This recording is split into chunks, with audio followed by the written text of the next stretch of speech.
जय बाबा स्वामी। आज की ग्रंथ पठन की शुरुआत हम गुरु आवाहन से करेंगे। ओम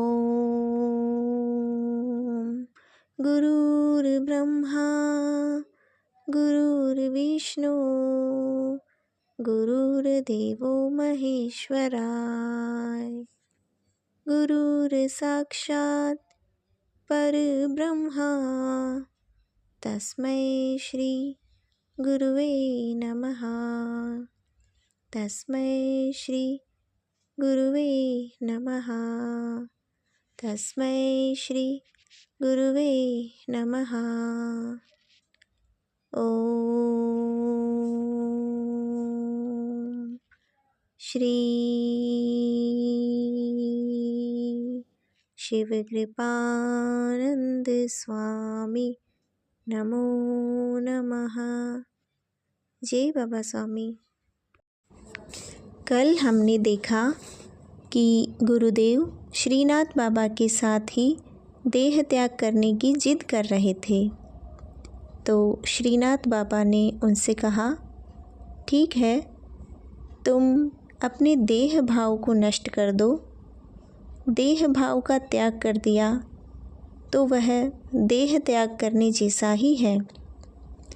फिर दूसरे दिन सुबह ठीक सूर्योदय के समय गुरुदेव सूर्य की तरफ पीठ करके बैठे व श्रीनाथ बाबा उनकी तरफ मुँह करके बैठे व उनके सहस्त्रार्थ से गुरुदेव के सहस्त्रार्थ पर चैतन्य का प्रवाह बरसने लगा।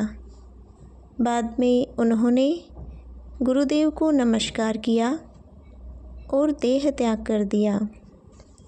फिर गुरुदेव ने सूर्यास्त से पूर्व उनका दाह संस्कार किया। अब आगे का पठन करते हैं। गुरुदेव कह रहे थे, मैं तो एक सामान्य मनुष्य के समान पैदा हुआ था, यानी एक सामान्य मनुष्य में और मेरे में कोई अंतर नहीं था। फिर मैं गुरुदेव के सानिध्य में आया और मेरे गुरुदेव के सानिध्य में अनेक आत्माओं की सामूहिकता महसूस की, जो जागृत आत्माएं थीं, और उन जागृत आत्माओं की सामूहिकता के सानिध्य में मेरी आत्मा को भी जागने की प्रेरणा प्राप्त हुई और मेरी आत्मा भी जागृत हुई। तब यह जाना कि मेरे गुरुदेव केवल एक व्यक्ति नहीं है। सामान्य से दिखने वाले उस व्यक्ति में सामूहिक आत्माओं की असामान्य शक्ति छुपी हुई है। जो छिपी है उसे अनुभव ही किया जा सकता है, उसे देखा नहीं जा सकता है और न ही वे उसका प्रदर्शन कर सकते हैं। यह उन्हें मानने पर ही अनुभव हो सकती है। और देखना शरीर का भाव है और मानना आत्मा का भाव है। पर मानना पवित्र निर्मल भाव से ही होना चाहिए। मानते समय शरीर की कोई आवश्यकता नहीं होनी चाहिए, यानी शारीरिक स्तर पर मानना नहीं चाहिए, अन्यथा वह गहराई ही नहीं आती है। आत्मा को आत्मा से मानना होता है, तभी उस आत्मा के साथ की सामूहिकता का अनुभव किया जा सकता है। आत्मा अकेली ही होती है, पर परमात्मा आत्माओं का विशाल समूह है। ऐसे विशाल समूह के साथ जो आत्मा जुड़ जाती है, जुड़कर अपना स्वयं का कोई अलग भाव नहीं रखती है, यह तभी होता है जब वह शरीर के भाव से मुक्त होती है। परमात्मा उस आत्मा के माध्यम से प्रतिबिंबित होता है। परमात्मा को उसी एक आत्मा के सानिध्य में अनुभव किया जा सकता है और इसीलिए ऐसी पवित्र आत्माओं को गुरु कहा है।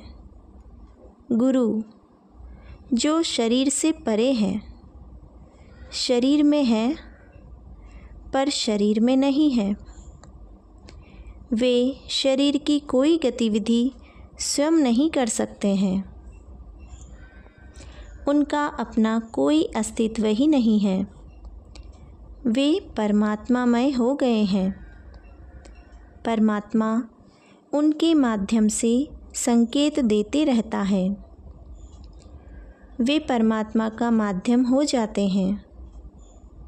परमात्मा सदैव ऐसे माध्यमों के द्वारा इस धरती पर प्रकट होते रहते हैं। उनकी गतिविधियों का अर्थ हम नहीं समझ सकते हैं, क्योंकि गतिविधियाँ उनके स्तर पर की जाती हैं। उन गतिविधियों पर जो होने वाला है उसका प्रभाव होता है। वे माध्यम भविष्य के संकेत सदैव देते रहते हैं। इसलिए गुरु एक तत्व है। जिस शरीर ने अपने शरीर के संपूर्ण अस्तित्व को ही खो दिया है, तो उसे शरीर समझना तो नासमझी होगी। गुरु शरीर नहीं है। आत्माओं की एक बड़ी सामूहिक शक्ति है। उसे गुरु तत्व कहते हैं। ये शरीर से इतने विलीन हो चुके रहते हैं कि इनकी एक एक सांस पर भी सामूहिकता की शक्ति अनुभव होती है। मेरे गुरुदेव भी ऐसे ही थे। वे जो गतिविधियां करते थे वे अलग अलग प्रतीत होती थी,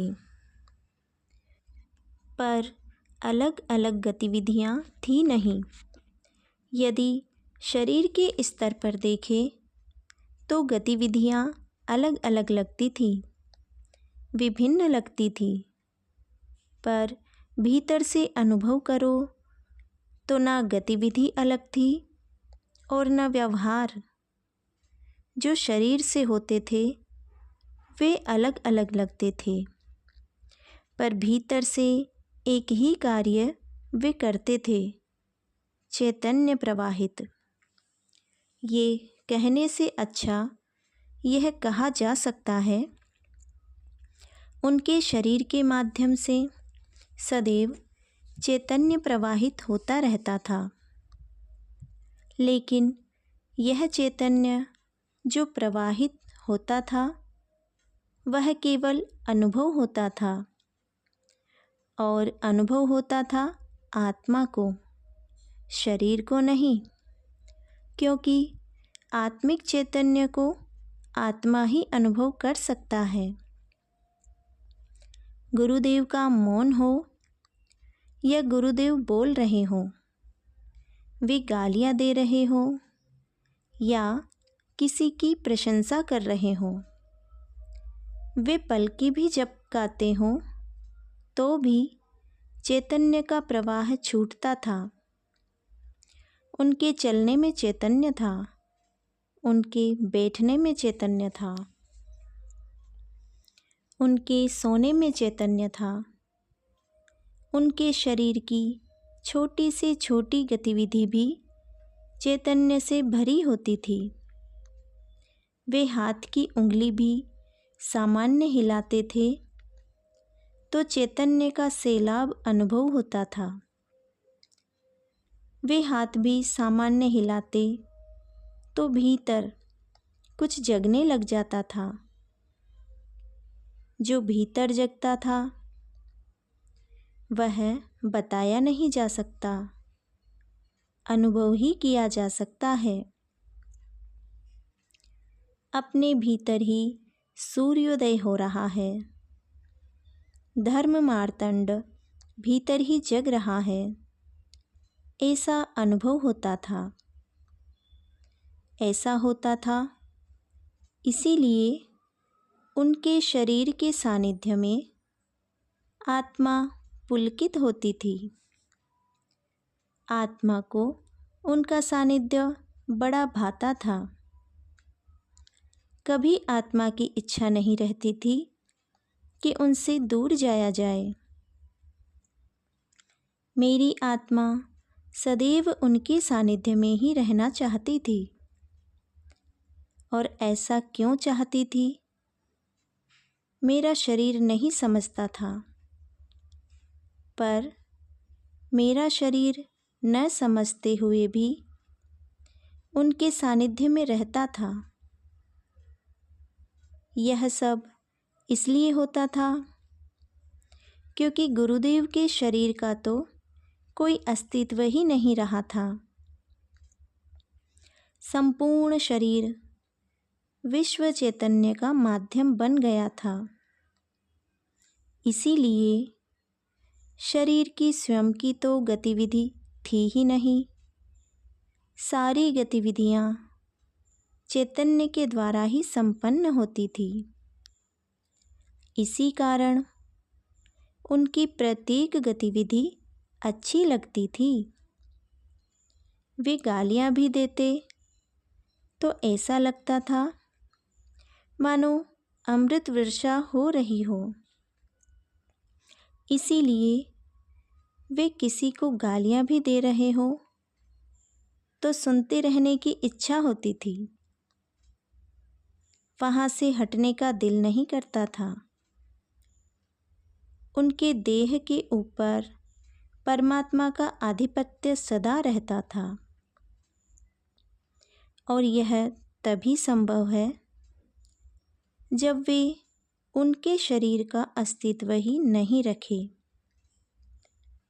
ऐसे परमात्मामय शरीर का सानिध्य तो छोड़ो, शरीर का दर्शन भी किसी को मिल जाए तो उस दर्शन मात्र से भी आत्मा इतनी ऊर्जा पाती है कि वह मोक्ष का मार्ग पता लगा सके।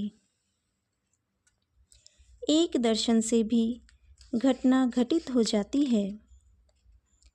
ऐसे परमात्मामय शरीर के दर्शन केवल पुण्यात्माएं ही कर सकती हैं। उनके सामने केवल पुण्यात्माएं ही आ सकती हैं। इसीलिए गुरु को सदैव अनुभव करना चाहिए, तो अनुभव सदैव एक सा ही रहेगा। अनुभव एक ही होगा क्योंकि सदैव परमात्मा के चैतन्य का प्रवाह ही बहता रहता है। ऐसे गुरुदेव का सानिध्य मुझे मेरे जीवन में प्राप्त हो गया था और उन्होंने इस गुरु तत्व के प्रवाह को तुम्हें सौंपने के लिए मेरे भीतर प्रवाहित किया था। उस गुरु तत्व को मैंने बाकी जीवन काल में संभाल कर रखा और बाद में तुम्हारे भीतर प्रवाहित कर दिया। गुरु तत्व एक प्रवाह है। मैं उस गुरु तत्व के प्रवाह को नमस्कार कर रहा था। मैं गुरु तत्व के प्रवाह को गुरुदेव कह रहा था। जब वह मेरे भीतर था तब मैं दर्शन न कर सका, पर जब मेरे गुरुदेव के शरीर में था तब दर्शन कर सका, और फिर जब तुम्हारे शरीर में प्रवाहित किया तब दर्शन कर सका। मुझे तुम्हारे शरीर में मेरे गुरुदेव के ही दर्शन हुए और मैंने उन्हें ही नमस्कार किया। वह नमस्कार यह बताता है कि शरीर का नाता समाप्त हो गया और अब ध्यान भी समाप्त हो गया। अब मैं समझ गया कि क्यों मुझे मेरे गुरुदेव के शरीर से मोह था, क्योंकि उनके भीतर से भी वही चैतन्य का प्रवाह अनुभव होता था। अब मैं समझा कि उनकी एक एक गतिविधि क्यों मन को भाती थी, क्यों मैं भंवरे जैसा उनके आसपास मंडराते रहता था, क्योंकि उनके भीतर से परमात्मा की सुगंध आती थी। कभी वह चंदन की खुशबू लगती थी तो कभी गुलाब की महक लगती थी और कभी तो दोनों की मिश्रित खुशबू का एहसास होता था। कभी लगता था कि यह खुशबू इस धरती की है ही नहीं, यह कोई निर्मित सुगंध नहीं है, यह तो परमात्मा की सुगंध है, जिस सुगंध को पाकर आत्मा प्रसन्न हो रही है। इस सुगंध का तो बस अनुभव करके ही जाना जा सकता है। अब वह सुगंध गुरुदेव ने मेरे भीतर प्रवाहित कर दी और अब मैं अपने भीतर की सुगंध को कैसे ले सकता हूँ? अब तो वह सुगंध तभी ले सकूँगा जब कोई आत्मा उस सुगंध को प्राप्त करेगी। फिर उन आत्माओं को मिलने की इच्छा जागी जो इस सुगंध को ग्रहण कर सके। सही बात है, प्रसाद कितना भी हो वह सदैव बांटने के लिए होता है और बांटा तब जा सकता है जब प्रसाद लेने के लिए कोई हो। प्रसाद कितना भी हो पर अगर लेने वाला ही कोई न हो तो उसे बांटेंगे किसे और लेगा कौन? और कोई लेगा ही नहीं तो प्रसाद बटेगा कैसे? यानी गुरुदेव ने मुझे ऐसे चक्कर में डाल दिया था जहाँ सामूहिकता आवश्यक थी। प्रसाद बांटने के लिए दिया था पर यहाँ दूसरा कोई था ही नहीं। यानी इस प्रसाद को बांटने के लिए मुझे कोई लेने वाले चाहिए। लेने वाले नहीं है यानी गुरु का कार्य इस वीरान टापू पर तो कभी संपन्न नहीं हो सकता है। यानी बांटने का कर्म इस टापू पर इस ब्रह्मपुत्र नदी के किनारे तो नहीं हो सकेगा। अब यहाँ से जाना ही होगा, पर जाएंगे कैसे? गुरुदेव ने कहा था, यहाँ से जाने का प्रयत्न मत करना, जब उचित समय आएगा तो स्वयं ही हो जाएगा। मैं भी उठा और फिर जंगल में गया। एक नई लता खोजी ताकि मैं उसे कमर पर रस्सी जैसे बांध सकूं, और 2 केले के पत्ते लिए और उन्हें मोड़कर लंगोट जैसे कसकर बांध लिया। फिर मैं उस ओटले नुमा पत्थर के पास जाकर बैठ गया। अभी भी गुरुदेव का सानिध्य उस स्थान पर मैं अनुभव कर रहा था। शाम हो गई थी। गुरुदेव को नमस्कार किया और ढलान पर 3 पत्थरों के बीच बनी हुई छोटी सी खड्डे नुमा जगह पर सोने का निर्णय लिया। रात भर काफ़ी ठंड थी और इसके कारण ठीक से नींद नहीं आई थी। सुबह फिर झरने पर चला गया। यह झरना काफ़ी ऊपर से आ रहा था। इस कारण इसमें गति थी और झरने का पानी भी काफ़ी ठंडा था और पानी एकदम स्वच्छ था। खूब आराम से नहाया। अब कोई काम बाकी नहीं था, न कहीं जाना था और न कोई राह देख रहा था।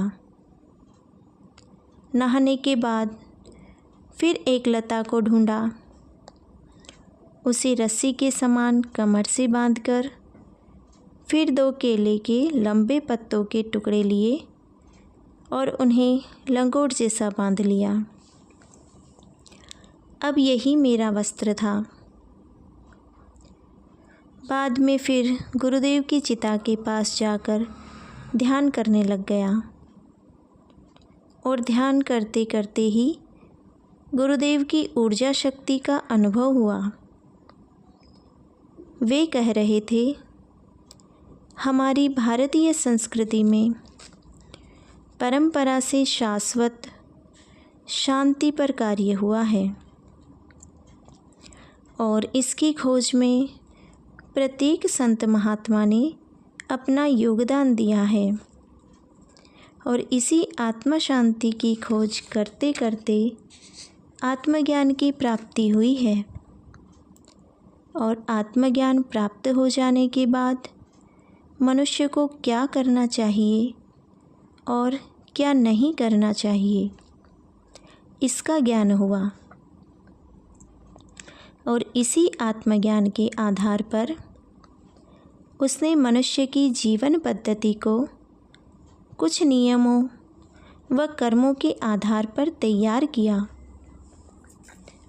कौन से कर्म करने चाहिए और कौन से कर्म नहीं करने चाहिए, इसका विकास हुआ और जो कर्म उचित है उन्हें किया जाना चाहिए, ऐसा अनुभव बताया गया और उन्हें पुण्य कर्म व अच्छे कर्म का नाम दिया गया और जो कर्म अच्छे नहीं थे उन्हें पाप कर्म का नाम दिया गया। इस प्रकार से कर्मों का विभाजन हुआ।